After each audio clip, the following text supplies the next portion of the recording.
내가 들었으므로 내 창자가 흔들렸고 그 목소리로 말미암아 내 입술이 떨렸도다. 무리가 우리를 치러 올라오는 환난 날을 내가 기다림으로 썩이는 것이 내 뼈에 들어왔으며 내 몸은 내 처소에서 떨리는도다.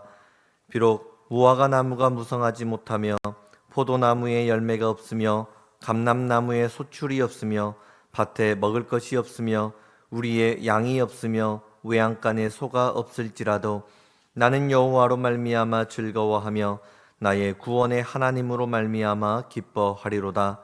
주 여호와는 나의 힘이시라. 나의 발을 사슴과 같게 하사 나를 나의 높은 곳으로 다니게 하시리로다. 이 노래는 지휘하는 사람을 위하여 내 수금에 맞춘 것이니라. 아멘. 어느 추운 겨울날 버스 운전기사가 시동을 걸어놓고 출발하지 못하고 버스가 달달달 거리고 있었습니다. 고등학생이 춥기도 하고 학교 빨리 가야 돼서 버스를 탔는데 버스가 출발하지 않고 달달달 거리니까 화가 나서 소리칩니다. 아저씨, 이 똥차는 도대체 언제 가는 거예요? 아저씨가 돌아보면서 말합니다. 똥이 차야 가지. 인생의 고난에 추운 겨울이 찾아오고 갈 길이 바쁘다고 해서 함부로 이야기하는 것 어리석은 일입니다. 성공 철학을 강의하는 사람들은 사람의 말은 누에고치와 같다 이런 이야기들을 합니다. 누에고치는 자기 입에서 나오는 씨를 뽑아내서 집을 만들어 살아갑니다. 그런 것처럼 사람은 자신이 하는 말을 통해서 말의 집을 짓고 살아간다 이런 뜻입니다. 우리는 지금 감격 행사를 진행하고 있습니다. 여러분, 가족에게 함께 신앙생활을 하는 사람에게 감사를 한번 표현해 보십시오. 격려를 한번 표현해 보십시오. 그러면 그 가정, 그 공동체가 얼마나 행복해지는지 모릅니다. 지난주 첫 번째 감격 행사 진행하면서 오후 예배 시간에 서로 감사하고 고백하는 그런 시간들을 가졌습니다. 그 따뜻한 모습이 참 좋아서 사진을 한 장 준비했는데요. 이렇게 오후 예배 때 서로 이렇게 안아주면서, 여러분, 이 시대의 아버지들이 서로를 안아주고 격려하는 모습, 여러분 정말 가슴 뭉클하지 않습니까? 서로 저렇게 안아주고 손잡고 격려하며 파이팅을 외치고 그렇게 살아가라고 하나님이 우리를 창조해 주셨습니다. 이것이 성도의 교제입니다. 나눔입니다. 서로 격려해 주니까 이 따뜻함이 참 좋잖아요. 주중에 살아가면서도 그 공동체가 생각이 납니다. 그래서 이남선교회 정재근 안수집사님 카톡에다가 단톡에 이런 글을 남깁니다.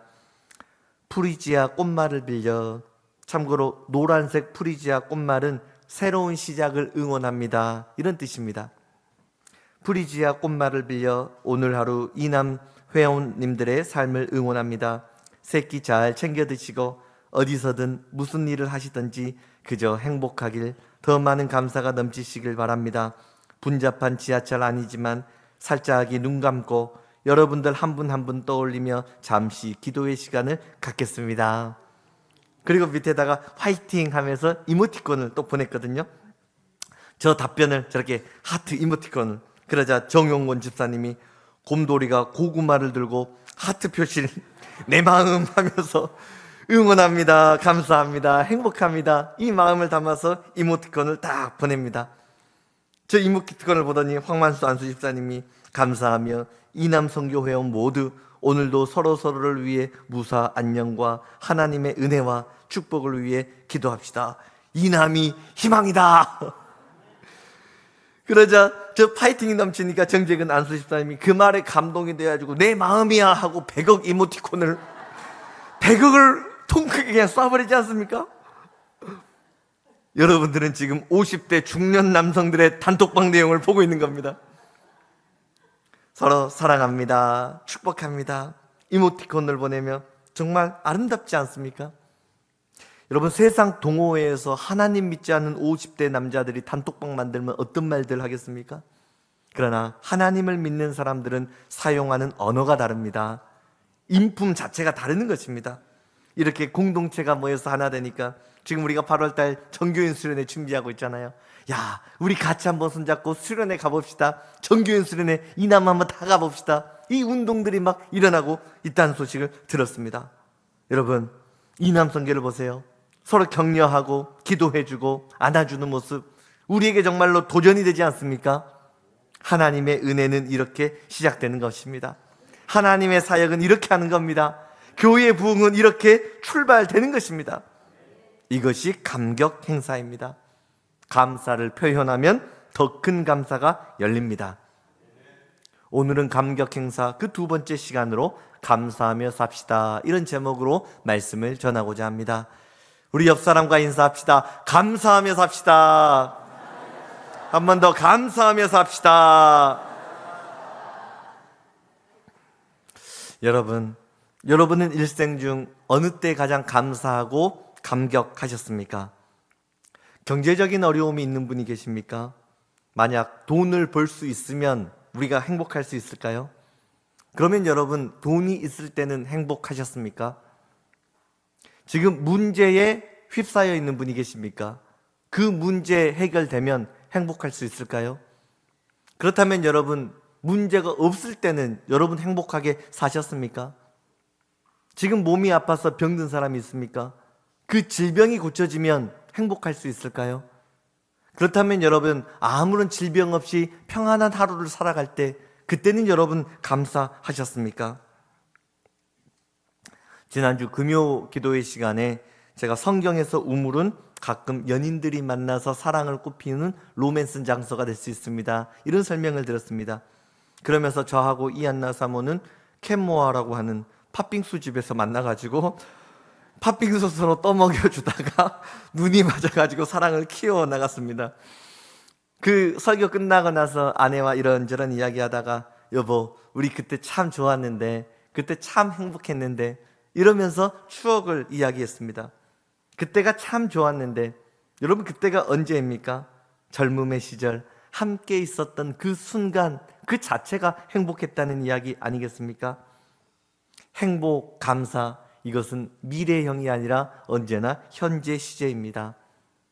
일생 중 우리가 가장 감사해야 되는 시간은 어제도 아니요, 내일도 아니요, 지금 예배를 드리고 있는 이 시간, 이 순간입니다. 오늘까지 내 생명을 연장시켜 주신 그 하나님 은혜에 감사하며 살아가는 것입니다. 우리가 은혜를 받고 감사의 영안이 쫙 열려지잖아요. 그러면 감사의 조건이 저 산 너머 어디에 있겠다, 이것이 아니라 지금 내가 살아가고 있는 이 순간 자체가 행복이고 감사이구나, 이것을 고백하게 됩니다. 눈 뜨고 숨 쉬고 살아가는 것, 이게 감사입니다. 좋은 옷을 입고 나와 예배를 드리고 있는 이 시간이 행복입니다.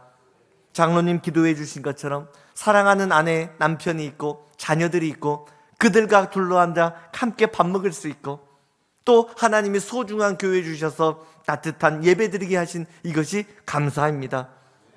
더구나 우리는 구원받았으니 오늘이 내 인생의 마지막 날이 된다 하더라도 우리 모두는 천국에서 눈을 뜰 것이니 이보다 더 큰 감사가 어디 있다는 것입니까? 지금 내가 건강하게 이곳에서 예배드리고 있다는 것, 정말 꿈 같은 일이고 황홀한 일이고 감사한 일입니다. 하나님이요, 우리 몸을 얼마나 신묘막측하게 만드셨는지 모릅니다. 건강한 사람도요, 하루에 머리카락이 대략 100개 정도 빠진다고 합니다. 저희 집은 5명이 함께 모여 살잖아요. 씻고 머리털을 말리면요 바닥에 무슨 짐승이 털갈이 하는 것처럼 머리카락이 새벽에 닦고 밤에 제가 닦거든요. 매일매일 닦습니다. 그래도 머리카락이 어디서 그렇게 막 나오는지 모르겠어요.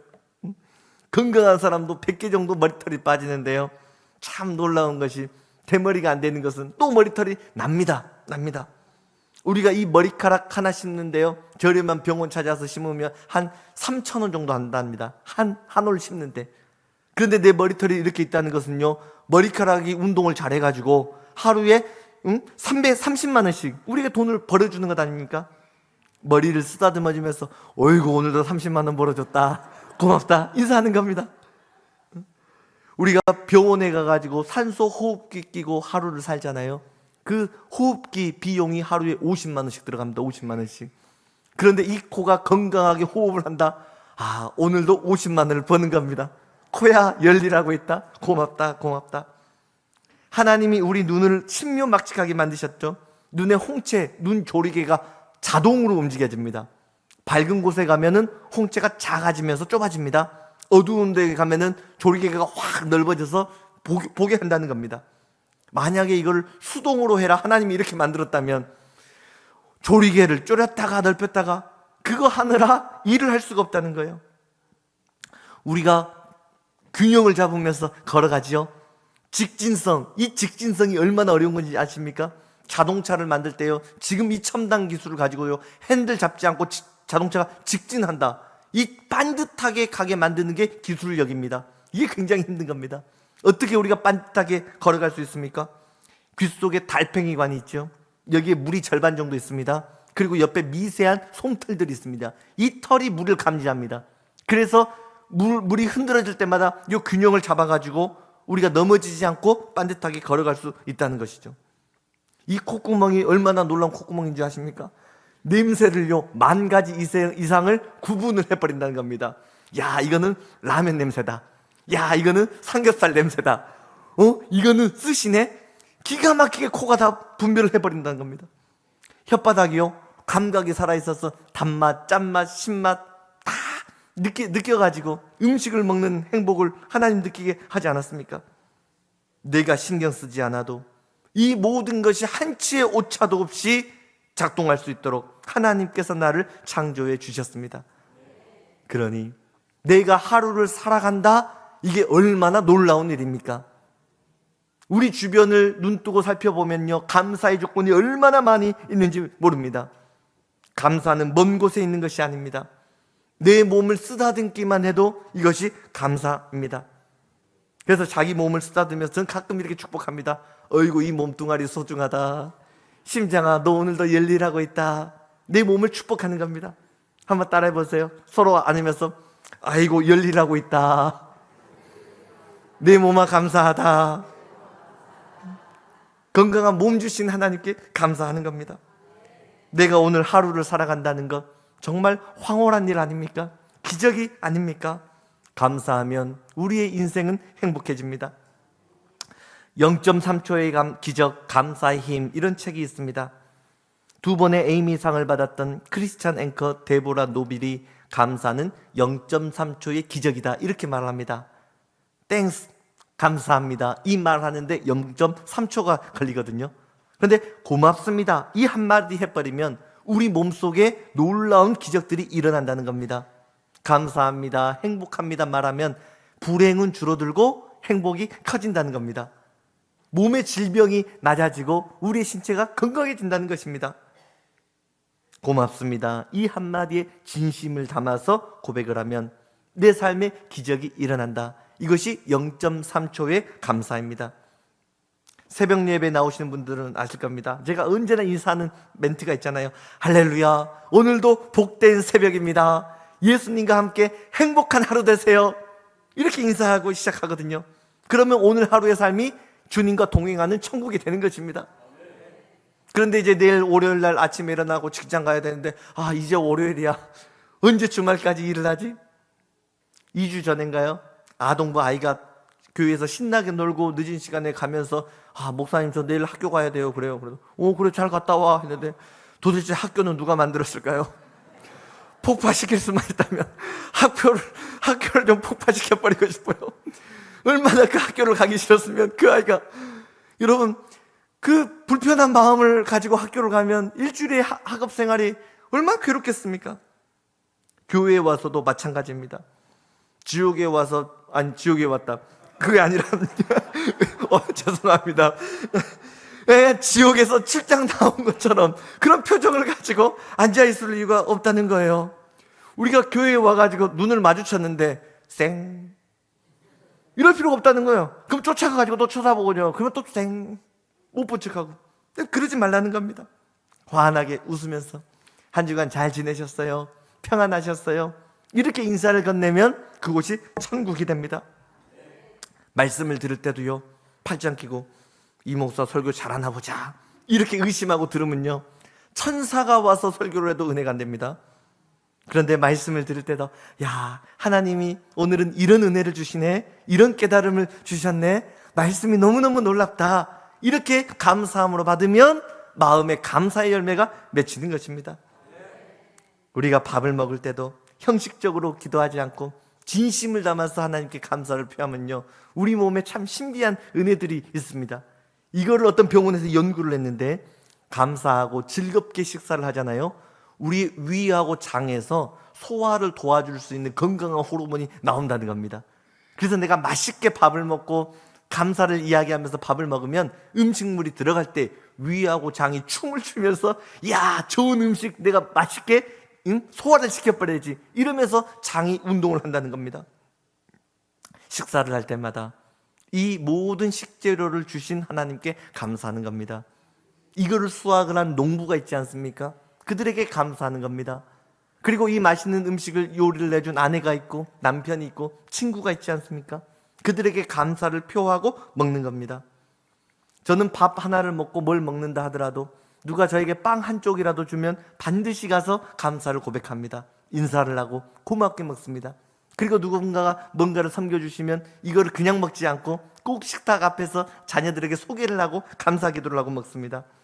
지난주에 황희아 권사님이 삼겹살하고 목살을 좀 주셨어요. 가족들 먹으라고. 그래서 이한나 사모가 목살을 가지고 목살 찹스테이크를 만들어줬어요. 이 고기를 굽는 냄새가 나자 우리 막내는요, 벌써 코가 기가 막혀요. 이거는 고기 냄새다, 벌써 알고 뛰어옵니다. 딱 앉아있어요. 그래서 제가 오늘은 우리 황희아 권사님 주신 것으로 엄마가 맛있는 음식을 만들었어. 성민이가 황희아 권사님이 누구야? 그러자 하민이가 그 교회에서 소세지 주시는 권사님 있잖아. 그러자 성민이가 아, 소세지 권사님? 그래요. 그래서 야, 소세지 권사님이 뭐야? 너 1년을 다녔는데 이제 권사님들 이제 이름을 네가 외워야지.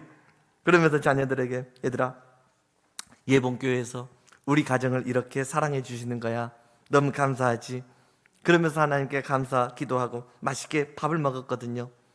여러분, 한 식탁에 둘러앉아 감사를 표현하면 그 식탁 공동체가 천국의 시간이 되는 것입니다. 감사는 행복의 씨앗입니다. 감사를 심으면 그 씨앗이 자라나서 행복의 열매가 맺힙니다. 행복의 씨앗을 자녀들에게 심고 감사의 씨앗을 여러분 인생의 밭에 심으면 여러분 인생은 건강한 밭, 천국의 밭이 되는 것입니다.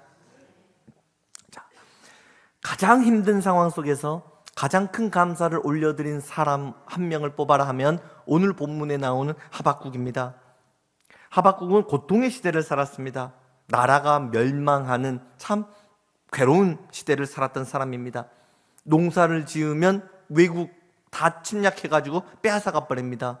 내 부모, 내 자녀, 민족의 젊은이들이 쇠사슬을 메고 포로로 끌려가는 모습, 이걸 봤던 사람이 하박국이었습니다. 이런 고난의 시간에 어떻게 성도들이 하나님을 찬양하고 감사할 수 있는가, 이것을 가르쳐주는 선지자가 하박국입니다. 하박국 3장 1절을 보면 시기온옷에 맞춘 선지자 하박국의 기도라, 이렇게 출발을 합니다. 시기온옷은 악기를 말합니다. 그리고 시기온옷, 이 단어의 뜻은 절정, 클라이막스, 이런 뜻을 갖고 있습니다. 나라가 멸망한다는 예언을 하박국 선지자가 듣고 마음이 무너졌습니다. 희망이 보이지 않아 성전에 달려나가 애통하며 울며 기도합니다. 그런데 그 울며 기도하는 그 시간에 성령님께서 임재해 주셨습니다. 그 공간에 성령의 임재가 충만히 넘쳐나자 어떤 사역자가 시기온옷이라고 하는 악기를 들어서 연주를 합니다. 하나님을 찬양합니다. 그 반주가 흘러나오자 함께 기도했던 사람들이 노래를 하고 찬양을 하며 하나님의 영광을 높여드립니다. 찬양의 가사말 한마디 한마디에 마음을 담고 눈물을 담고 무너진 가정을 담고 멸망해버린 나라의 미래를 담아 하나님 앞에 올려드립니다. 뜨겁게 찬양하고 외쳐 부르짖습니다. 바로 그때 그 모든 문제와 염려가 하나님께 상달되고 문제가 사라지고 구속하신 주님만 보이게 되는 것입니다. 주 안에 기쁨 누림으로 마음의 풍랑이 잔잔하니 세상과 나는 간 곳 없고 구속한 주만 보이도다.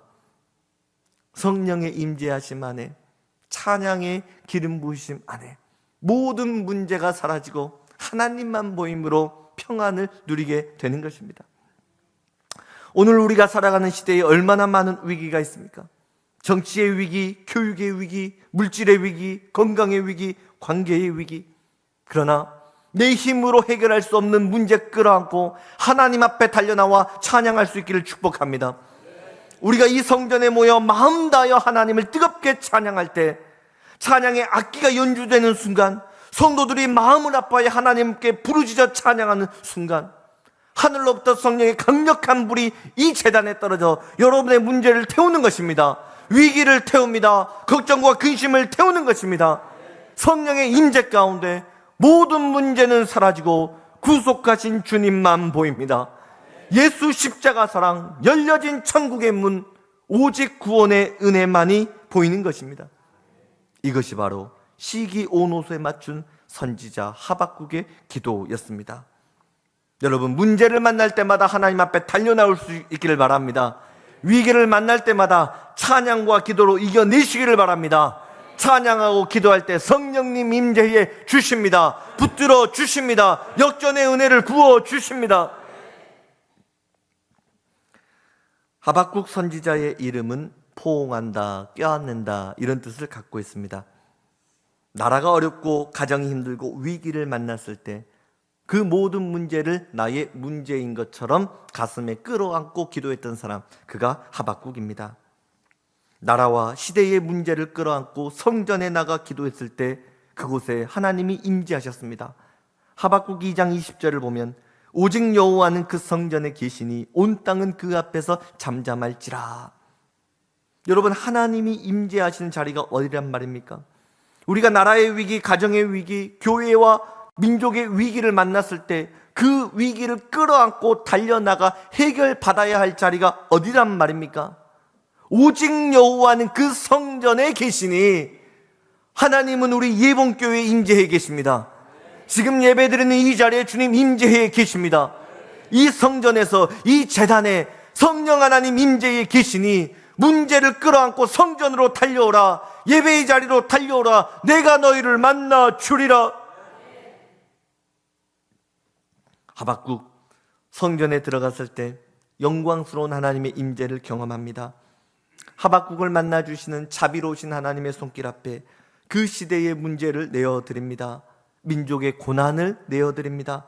이웃의 고난, 자녀들의 문제를 주님 앞에 내려놓으며 기도를 합니다. 그 기도의 내용이 하박국 3장 1절에서 오늘 본문 마지막까지의 내용입니다. 그 당시 이스라엘 상황은 우리나라와 매우 비슷합니다. 한 나라가 남과 북으로 갈라져 있었습니다. 그러나 서로 질투하고 시기하고 전쟁을 벌입니다. 그러던 어느 날 북이스라엘이 아수르라고 하는 나라에 의해 주전 722년에 멸망을 당합니다. 그런데 자기 형제가 멸망당하는 모습을 보면서 남유다 사람들 오히려 손가락질을 했습니다. 내가 저럴 줄 알았다. 북이스라엘 사람들 하나님 안 믿고 우상 숭배하더니 망할 줄 알았지. 저래도 싸다. 그래도 우리나라는 안전하다. 예루살렘 성전이 우리에게 있지 않는가? 우리는 어제도 예배를 드리고 내일도 예배를 드릴 것이다. 예배 드렸으니 하나님이 이 나라를 지켜주시겠지. 남유다 백성들 방종했습니다. 이기주의와 안일주의에 빠져 있었습니다. 그러던 어느 날 하나님이 하박국에게 나타나 말씀하십니다. 북이스라엘 멸망한 것 봤지? 내가 똑같이 너희 나라 남유다도 멸망시킨다. 비참하게 무너지는 장면을 보여줍니다. 그게 얼마나 처참했던지 하박국 3장 2절에 여호와여 내가 주께 대한 소문을 듣고 놀랐나이다. 여기서 놀랐다는 말은 두려워서 벌벌벌 떨었다는 것입니다. 얼마나 그 두려움이 심했든지 구체적으로 16절에 이렇게 설명합니다. 내 창자가 흔들리고 그 목소리로 말미암아 내 입술이 떨렸도다. 썩이는 것이 내 뼈에 들어왔으며 내 몸은 내 처소에서 떨리는도다. 얼마 후에 바벨론에 의해 남유다 왕국이 초토화되고 처절하게 망가지는 그 모습을 눈으로 바라볼 때 내 창자가 떨렸습니다. 내 입술이 바들바들 떨렸습니다. 고백을 합니다. 그 장면을 보면서 하박국은 계속 기도를 이어갑니다. 여호와여 주는 주의 일을 이 수년 내에 부응하게 하옵소서. 이 수년 내에 나타내시옵소서. 진노 중에라도 긍휼을 잊지 마옵소서. 하나님, 지금 돌이켜보니까 이 백성이 망하는 것, 매맞는 것 어찌 보면 너무나 당연한 일입니다. 하나님, 우리가 잘못했습니다. 죄송합니다. 그러나 하나님, 진노 중이라도 긍휼을 베풀어 주옵소서. 이 민족을 멸하지 마시고 주여 수년 내에 이 민족이 다시 부흥케 하여 주옵소서. 주여 살려 주옵소서. 기도하는 겁니다. 시기 온옷에 맞춰 찬양하고 민족의 아픔을 끌어안고 기도를 하다가 나라가 멸망할 장면을 보게 되니 탄식할 수밖에 없습니다. 그러나 그럼에도 찬양과 기도 가운데 하나님을 만나게 되니 마지막 결단 기도를 이렇게 맺습니다. 하박국 3장 17절. 비록 무화과 나무가 무성하지 못하며 포도나무에 열매가 없으며 감람나무에 소출이 없으며 밭에 먹을 것이 없으며 우리의 양이 없으며 외양간에 소가 없을지라도. 저것은 바벨론이 공격해서 남유다가 완전히 전쟁 폐허가 된 장소입니다. 논밭이 다 무너졌습니다. 가정이 무너졌습니다. 아무것도 없는 전쟁의 참상, 저게 하박국 3장 17절입니다. 그런데 아무것도 가진 것이 없어요. 소망이 없습니다. 그러나 하박국은 마지막 이렇게 결단하며 기도를 마무리 짓습니다. 본문 18절. 나는 여호와로 말미암아 즐거워하며 나의 구원의 하나님으로 말미암아 기뻐하리로다. 가진 것이 없어요. 나라가 망했어요. 내 자녀, 내 부모가 포로로 끌려가 버렸어요. 그러나 어떻게 감사를 할 수 있습니까? 저 본문에 말미암아, 이 단어가 2번이나 반복되고 있습니다. 감사의 첫 번째 이유, 나는 여호와로 말미암아 감사하겠습니다. 감사의 두 번째 이유, 나의 구원의 하나님으로 말미암아 감사하겠습니다. 성공이나 실패나 모든 것을 주관하시는 분은 하나님이심을 나는 믿습니다. 주관자가 되신 하나님이 나의 구원자이심을 나는 믿기 때문에, 구원자이신 하나님이 나를 사랑해 주신다는 이 사실을 나는 믿기 때문에 여호와로 말미암아 나는 기뻐하겠습니다. 이 시간 예배를 드리는 우리 한 사람 한 사람이 영적인 하박국입니다. 우리의 기쁨의 근원, 감사의 근원은 구원의 하나님께 있습니다. 여러분, 우리가 성공할 때가 있고 때론 실패할 때가 있습니다. 몸이 건강할 때가 있고 때론 아플 때도 있습니다. 가정이 평안할 때도 있지만 가정이 무너질 때도 있습니다. 환경이 열릴 때도 있고 닫혀질 때도 있습니다. 그러나 성도의 감사의 근원은 환경에 따라 달라지는 것이 아닙니다. 나는 구원의 하나님 때문에 감사하겠습니다. 역사의 주관자가 되신 하나님이 나의 아버지가 되시기 때문에 그것으로 말미암아 나는 기뻐하겠습니다. 이것이 크리스찬의 삶입니다. 제가 올해 대신방을 쭉 하는데 연세가 지긋하신 권사님들께서 항상 기도 제목 마지막에 공통적으로 이런 말씀을 하셨습니다. 목사님, 그래도 모든 것이 하나님의 은혜입니다. 내가 살아온 것이 하나님의 은혜였습니다. 이 고백을 하시더라고요. 왜 힘든 시간이 없었겠습니까?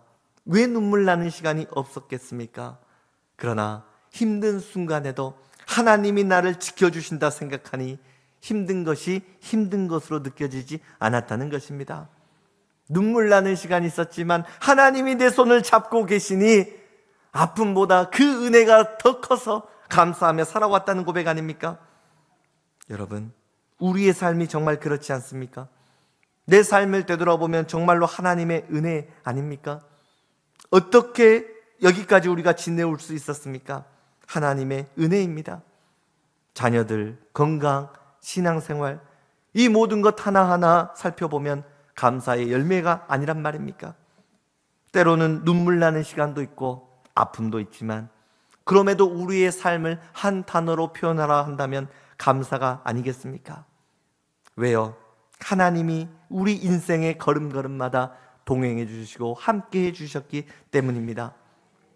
나는 여호와로 말미암아 즐거워하며 나의 구원의 하나님으로 말미암아 기뻐하리로다. 이 하박국의 고백이 이 시간 우리의 고백이지 않겠습니까? 2008년 아내와 결혼을 하고 서울 중곡동에서 9평 반지하 신혼살림을 차렸습니다. 집이 너무 좁아서 안방에 침대 하나 들어가면 더 이상 공간이 없어서 침대 위에다가 상을 올려놓고 책을 쌓아두고 그곳에서 신학을 공부하고 설교를 준비했습니다. 살림살이도 별게 없습니다. 숟가락 2개, 밥그릇 2개, 국그릇 2개, 냉장고, 이게 전부입니다. 신대원 졸업할 무렵 한소망교회에 부임하면서 전셋집 18평 빌라를 얻었습니다. 집이 갑자기 2배로 넓어졌습니다. 9평 반지하에서 했던 살림살이 다 가지고 와서 넣는데도 집이 넓으니까 채워지지가 않습니다. 집이 하도 넓어서 말을 하면 말소리가 울립니다. 동굴에서 이야기하는 것처럼. 그런데 비어있는 공간들 하나님이 필요할 때마다 돕는 손길을 보내셔서 채워주셨습니다. 그렇게 컴퓨터도 생기고 좋은 TV도 생기고 냉장고도 좋아졌습니다. 하나님 장학금도 허락해 주셔서 박사까지 공부할 수 있도록 길을 열어주셨습니다. 그리고 하나님 자녀들 축복해 주셔서 어느덧 자녀가 3이나 되었습니다. 이 꼬물이들을 어떻게 키워야 되나 정말 막막했습니다. 그러나 그때도 하나님이 돕는 손길을 열어주셨습니다. 필요하면 재정의 문도 열어주셨습니다. 그렇게 2명으로 시작했던 신혼살림, 어느덧 돌아보니 5명의 가족이 되어 있었습니다. 9평 반지하, 곰팡이로 뒤덮인 집에서 살았는데 지금은 M타워 7층에서 삽니다. 지하에서 지상으로 올라온 것만 해도 감사한데 지상을 점프해서 하늘 중간에 살고 있습니다. 어젯밤 설교를 마무리하고 집안을 천천히 둘러보면서 사택을 리모델링 해주시고 청소해 주신 성도님들의 손길, 얼굴 한 분 한 분을 다시 떠올려 봤습니다. 창문을 닦아주셨던 손길, 바닥을 깨끗이 닦아주셨던 섬김, 그 소중한 배려, 섬김 하나하나가 모여서 예쁘고 소중한 사택에서 저희 5명 가족 행복하게 살 수 있도록 도와주시고 베풀어 주셔서 참 감사합니다. 빈손으로 이 땅에 왔는데 하나님이 소중한 부모님 만나게 하셔서 하나님의 사랑을 알게 해주셨습니다. 건강하게 자라나게 하셨고 가정을 꾸리게 하셨습니다. 부족한 사람 불러주시고 기름 부으시고 목사로 삼으시고 사명 주시고 아름다운 교회에 맡겨주셨고 행복한 사람들과 함께 믿음의 길을 걷게 하십니다. 제 삶을 되돌아보면 모든 것이 감사, 모든 것이 하나님의 은혜입니다. 여러분도 그렇지 않습니까? 돌아보면 감사가 아닙니까? 내게 있는 것 크나 적으나 하나님이 주신 은혜가 아니란 말입니까? 우리는 하나님이 맺게 해주신 그 열매를 누리며 하루하루 행복하게 살아가고 있습니다. 그런데도 왜 우리는 불만이 가득할까요? 왜 감사가 없을까요? 왜 감격이 없을까요? 우리의 눈이, 우리의 신앙이, 우리의 믿음이 오염되어서 그렇습니다. 그러나 이 시간 성령 하나님 임재해 주시면, 감사의 영을 부어주시면, 감사의 영안이 열리게 되면 하루를 살아도 황홀하기만 합니다. 하루를 살아도 기쁘기만 합니다. 감사하며 살아갈 수 있는 것입니다. 여러분 자신에게 감사하고 이웃에게 감사하고 교회에 감사하고 나라에 감사하고 하나님께 감사하는 감사의 성령의 기름 부으심이 넘쳐나시길 축복합니다. 우리 모두 감사하며 살아갑시다. 기도하겠습니다. 하나님 아버지 고맙고 감사합니다. 지나온 모든 세월 되돌아보면 은혜 아니면 살 수 없었고 모든 것이 은혜였으며 섬세하고 따뜻하기만 한 하나님의 사랑의 손길이었습니다. 하나님을 만난 기쁨으로 오늘 기뻐하고 감사하고 예배하고 찬양합니다. 하나님, 주님의 백성들의 발을 사슴과 같게 하여 주시고 오르지 못했던 저 높은 언덕 위에 뛰어올라 다시 한번 하나님을 만나게 하여 주옵소서. 지금까지 보지 못했던 푸른 초장을 보게 하여 주시고 다시 한번 감사하고 노래하며 찬송하는 주의 백성 되게 하여 주옵소서. 우리 각 사람의 마음에 뜨겁게 임재해 주시는 성삼위일체 하나님께 감사드리며 예수님 이름으로 기도드립니다. 아멘.